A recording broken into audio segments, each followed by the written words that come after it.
Hello, I'm Deborah Hoffman with Corridor Rescue Inc., President and Founder.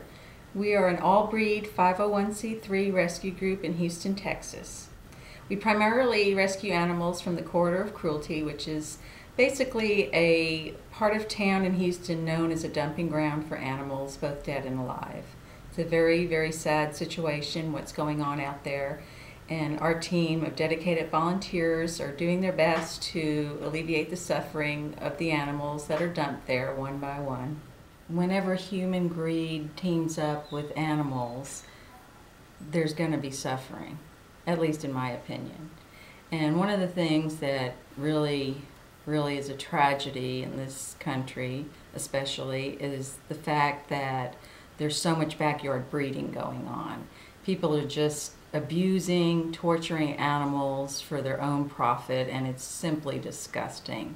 And it just completely adds to the pet overpopulation problem in Houston. It's absolutely ridiculous for people to be breeding animals to sell them while our government is paying for workers to put to sleep over 250 dogs and cats a day in our city shelters. There's something unnatural about standing by and watching other living beings suffer. So it's only natural for us as humans to want to help other living beings that are suffering. And it's a great feeling when you do get involved and help. And it's great that people help other people, but the animals need help too.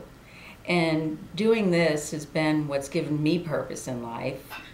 Building Corridor Rescue, rescuing dogs that have broken legs, have no hair, have eye infections so bad they can't even see, bringing them back to life. And I've always loved animals all of my life, and it wasn't until really about 6 years ago in my old age that I started getting involved with hands-on rescue. And I did have to get past an emotional time in my life where I felt like I was strong enough to handle it. For years I used having children as the reason I couldn't get out there and do anything to help the animals. But finally one day a relative convinced me to come to a meeting at a rescue group, and I did, and that was about 6 years ago. I've been thinking lately a lot about what people can do to help in Houston as far as the pet overpopulation problem. And I'm like, what are we really doing besides rescuing one animal at a time, even though to date we've rescued over 210 animals from the corridor in 2 years.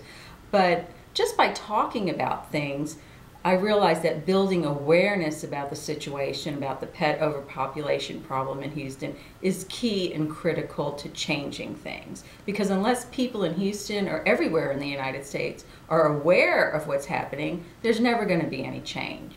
So I'm hoping that our group, as we get better known across Houston, will gather more volunteers, people that have been wanting to help animals will realize, hey, it's okay to help animals, And it's been a wonderful journey with all the volunteers that I've met and gotten to know along the way in the past 2 years. And something I've realized over time is that we're not just helping animals. We are actually helping people too.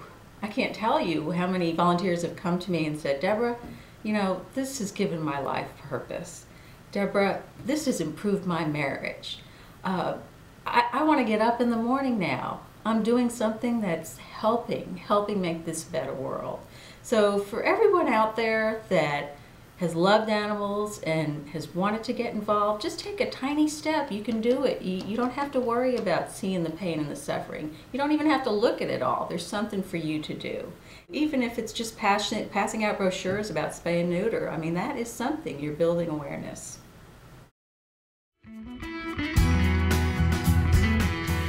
Hi, my name is James Reinerson, and this is my dog Buddy. I picked him up off the street at a corner store down the street from my old house. He was just a stray dog.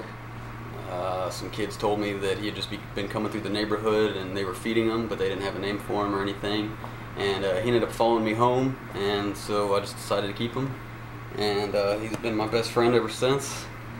And first thing I did was get him all the shots and get him neutered.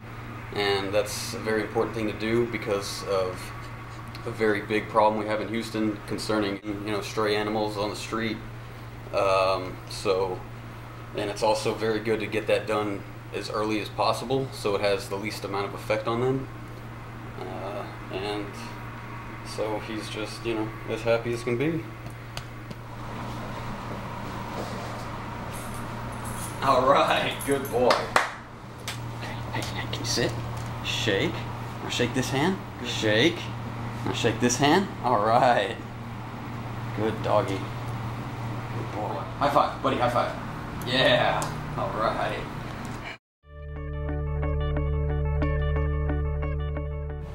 Hi, I'm Teresa. I've been rescuing dogs for several years. What gets my heart most is that my thing is that animals are not disposable. I walked through a shelter the other day and I bawled all the way through it. It's just sad that if everybody would just spay and neuter or donate to help spay and neuter, get dogs vaccinated, just, you know, do something, write your congressman. We need stricter laws. I want to see no more breeding for the next 10 years. It's just overwhelming. It really just breaks my heart when you walk through a shelter and see these animals. I just want everybody to try to stick together, do your part, and let's stop the overbreeding, overpopulation, and the cruelty.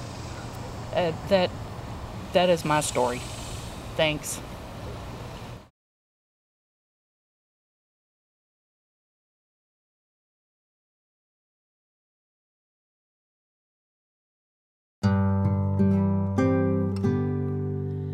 I look up and I see God.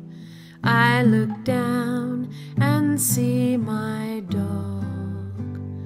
Simple spelling G-O-D, same word backwards D-O-G. They would stay with me all day. I'm the one who walks away, but both of them just wait for me and dance at my return with glee. Both love me no matter what, divine God and canine mutt. I take it hard each time I fail, but God forgives. Dog wags his tail.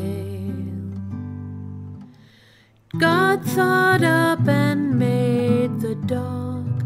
Dog reflects a part of God. I've seen love from both sides now. It's everywhere.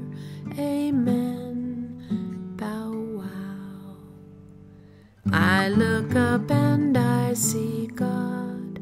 I look down and see my dog.